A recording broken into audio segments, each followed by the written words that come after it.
उत्तर प्रदेश में मौर्य समाज खुद को सम्राट अशोक और मौर्य वंश से जोड़कर देखता है, इसलिए ज्यादातर आबादी बुद्ध को मानती है।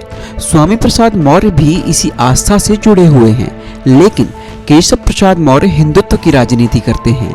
केशव के साथ हमेशा संगठन का साथ रहा है, जैसे कि बीएचपी, आरएसएस और बीजेपी का। वहीं स्वामी प्रसाद मौर्य आधारित संगठन के दम पर अपनी राजनीति करते रहे हैं। हालांकि बसपा छोड़ने के बाद उन्होंने 2016 में अपना लोकतांत्रिक बहुजन मंच नाम से एक संगठन बनाया, लेकिन बाद में बीजेपी में चले गए और अब वे सपा के साथ हैं। मौर्य समाज की बात करें तो यूपी के अलग अलग हिस्सों में इन्हें अलग अलग नाम से जाना जाता है, जैसे कि शाक्य, सैनी, कुशवाहा, कोइरी, काछी के नाम से इनकी पहचान है। यूपी में करीब 6% के करीब मौर्य कुशवाहा की आबादी है, लेकिन करीब 15 जिलों में इनकी आबादी 15% के आसपास है। पश्चिमी यूपी में इन्हें सैनी समाज के रूप में जाना जाता है, तो ब्रज और कानपुर के आसपास के क्षेत्रों में ये शाक्य समाज के रूप में पहचाने जाते हैं। बुंदेलखंड और पूर्वांचल में इन्हें कुशवाहा समाज के तौर पर जाना जाता है। वहीं अवध, रोहिलखंड और पूर्वांचल के जिलों में मौर्य के नाम से जाना जाता है। जब स्वामी प्रसाद मौर्य के इस्तीफे की खबर आई तो सबसे पहले यूपी के डिप्टी सीएम केशव प्रसाद मौर्य ने ट्वीट कर उनसे अपने फैसले पर विचार करने और बैठकर बात करने की अपील की। केशव प्रसाद मौर्य का ये ट्वीट इसलिए महत्वपूर्ण है क्योंकि 2017 के विधानसभा चुनाव में बीजेपी ने गैर यादव ओवैसी यानी कुशवाहा, शाक्य और मौर्य को अपने पाले में खींचने के लिए स्वामी प्रसाद मौर्य और केशव प्रसाद मौर्य को आगे किया था, उन्हें चेहरा बनाया था। 5 साल पहले केशव और स्वामी एक ही रथ के सारथी थे, लेकिन अब वो एक दूसरे के प्रतिरोध में खड़े हैं। ऐसे में जानना दिलचस्प होगा कि दोनों नेताओं में किसकी पकड़ गैर यादव ओवैसी वोट पर ज्यादा है और कौन अपनी पार्टी के लिए गेम चेंजर साबित हो सकता है। स्वामी प्रसाद मौर्य ने जनता दल से अपने सियासी सफर की शुरुआत की थी, लेकिन राजनीतिक कामयाबी उन्हें बसपा में शामिल होने के बाद मिली।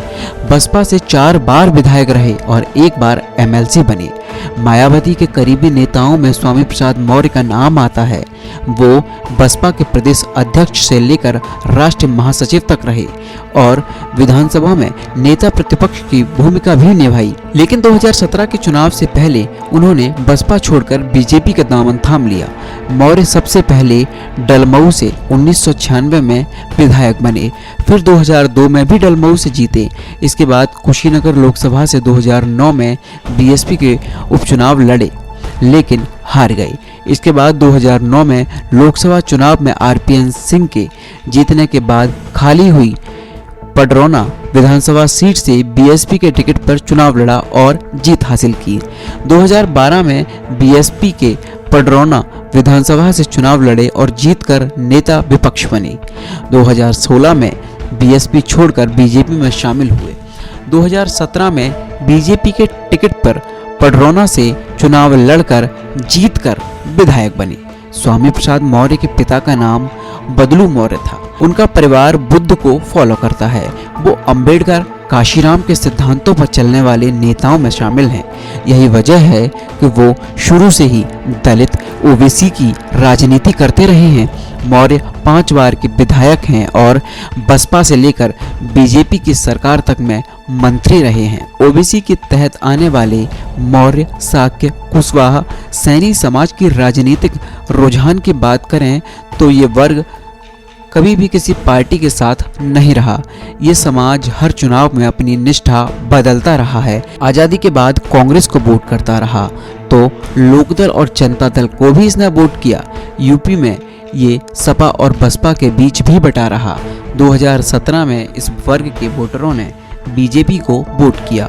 मौर्य, कुशवाहा, शाक्य समाज पर स्वामी प्रसाद मौर्य की पकड़ की बात करें तो मायावती उनके जरिए इस समुदाय के लोगों पर राजनीति करती रही हैं। मायावती ने स्वामी प्रसाद मौर्य को पार्टी के प्रदेश अध्यक्ष पद से लेकर राष्ट्रीय महासचिव तक बनाया। 1996 के बाद स्वामी प्रसाद मौर्य यूपी की सियासत के बड़े ओहदे पर रहे। जिसके जरिए उन्होंने अपने समाज और वोटरों पर अच्छी पकड़ बनाई। उनकी पकड़ का अंदाजा इस चीज से लगाया जा सकता है कि स्वामी प्रसाद मौर्य रहने वाले चकबध प्रतापगढ़ के हैं, लेकिन राजनीति करते हैं पूर्वांचल के दूसरे छोर पर कुशीनगर में। उन्होंने अपनी बेटी को पश्चिमी उत्तर प्रदेश के रोहिलखंड से बदायूं से सांसद बनाया है। उनके बेटे उत्कर्ष मौर्य पिछली बार रायबरेली के ऊंचाहार सीट से चुनाव लड़ चुके थे, तो उनके समर्थक मौर्य नेता यूपी के अलग अलग हिस्सों से विधायक रहे हैं, जिन्होंने बीजेपी से स्वामी प्रसाद मौर्य के इस्तीफा देने के बाद उनके समर्थन में इस्तीफा दिया। जाहिर है कि उनका जनाधार और पकड़ पूरे उत्तर प्रदेश में मजबूत है। इस तरह देखें तो यूपी की सियासत में स्वामी प्रसाद मौर्य के पास 2 दशक से ज्यादा का अनुभव है, जबकि केशव प्रसाद मौर्य को सियासत में आए हुए 1 दशक ही हुआ है। हफ्ते भर पहले एक ही पार्टी में रहे दोनों नेता अब सियासी तौर पर एक दूसरे के प्रतिद्वंदी हैं और दोनों के पास अपने अपने समाज का वोट अपने दल के लिए सहेजने की जिम्मेदारी है। देखना है कि पिछले चुनाव में स्वामी और केशव के चेहरे पर बीजेपी को वोट करने वाला मौर्य शाक्य कुशवाहा समाज इस बार किसे अपना समर्थन देता है और सरकार बनाता है। वहीं जब इंडिया पोस्ट न्यूज़ की टीम ने मौर्य समाज के कुछ बुद्धिजीवियों से बात की तो उनका कहना है कि केशव प्रसाद मौर्य को मुख्यमंत्री न बनाए जाने से मौर्य समाज खुद को ठगा हुआ महसूस कर रहा था, जिसके चलते अब उनकी उम्मीद स्वामी प्रसाद मौर्य से ज़्यादा है। यही कारण है कि स्वामी प्रसाद मौर्य का पलड़ा भारी नजर आ रहा है। Bureau report, India post news.